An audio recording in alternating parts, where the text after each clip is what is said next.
Hi, I'm William Green with the Free State, and this is the Lawrence Police Department's unofficial roll call.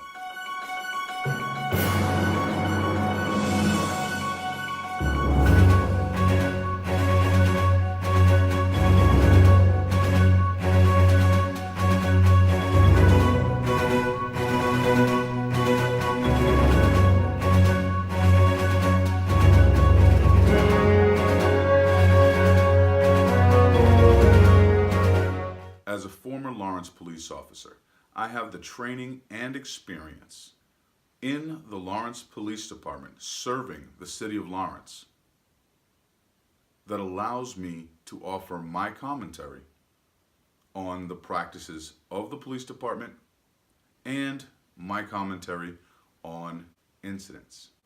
It's very easy to say, I was a cop, therefore I know.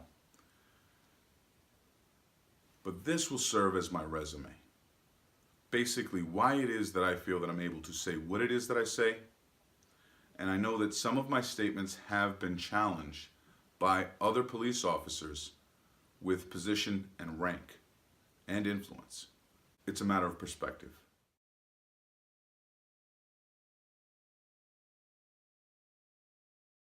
Alright, freaking tired, 340. Shots fired 20 feet from where we were standing after we get out of the cruiser at Sam's on Broadway. I was with Bus, 2 combat vets right here. Some backstory on the clip.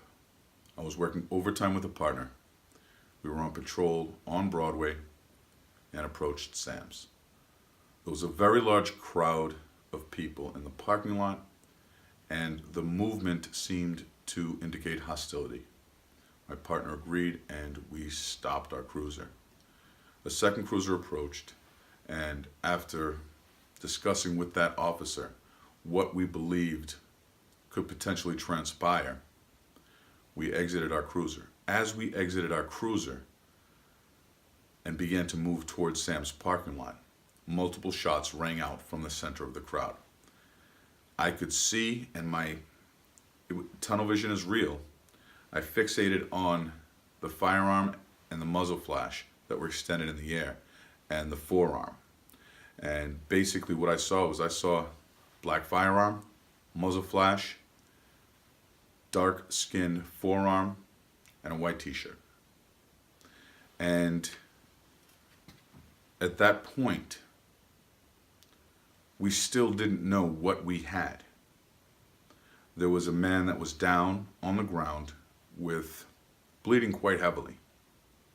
I believed he had been shot, but there was no time to evaluate. There was the presence of blood. There was a person on the ground injured, and we have shots being fired less than 30 feet from our position. What do you do? What do you do in that moment? There's no time to act. That's when the difference between someone who is a cop and someone who plays dress up is identified.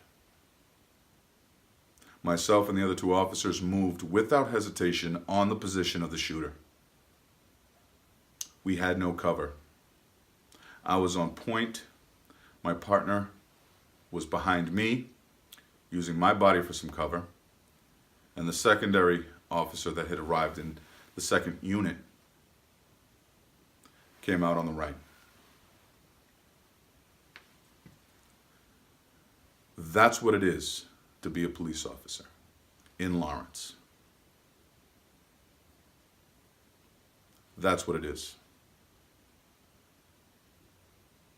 And it is through experiences like those that I speak with authority when it comes to public safety.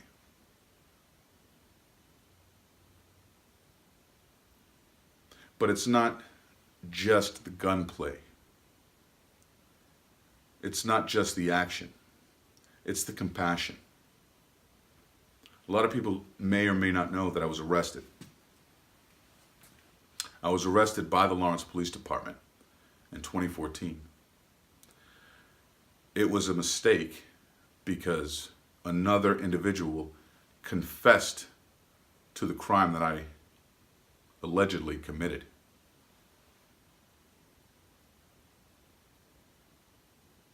Even after I returned to work,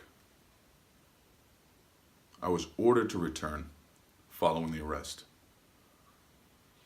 I still continued to provide superlative services as a police officer to the city of Lawrence. Whether it was an investigation, something seemingly petty, like a truck battery, or whether it was showing compassion